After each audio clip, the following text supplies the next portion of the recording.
इंद्रजीत राजा खैरा पहाड़ी। Mobile number 9525104625। हरे भर जाई मन तोहर पुर जाई हे उमकला बाहरे ता हो जाई बेटे।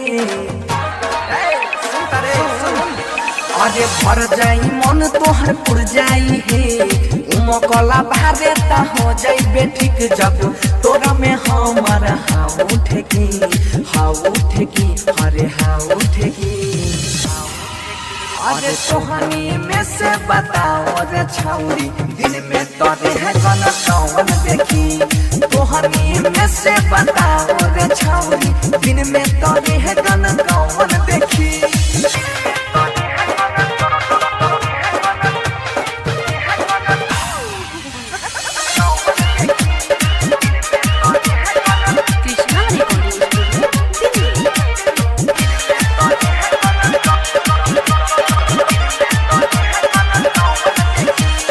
जबना के बाटे भीतर कुबकुबा ओकरे के भेजो हम फेर दानी है।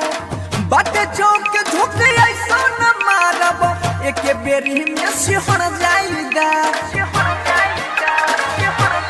हाँ जबना के बाटे भीतर कुबकुबा ओकरे के भेजो हम फेर दानी है।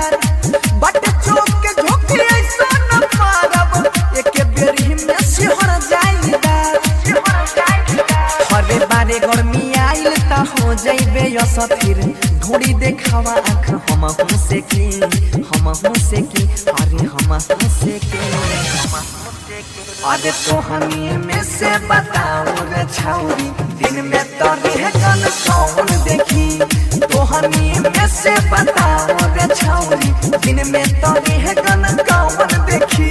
डीजे विकास लीगा सीतामढ़ी। इंद्रजीत राजा खैरा पहाड़ी। Mobile number 9525104625। बारे बंगाल के मलकुता सुपर बंसी धर के धरे दे छौड़ी चोली में के दुनु तोहर बुफर। हरे नीचे हीरा वाला पहिला ऊपर बारे बंगाल के मलकुता सुपर बंसी धर के धरे दे छौड़ी चोली में के दुनु तोहर बुफर। हरे राइटर थारू शिवोध मिठू राइटर थारू शिवोध मिठू चाहे चला वाला हो में ढेकी रे हो में ढेकी।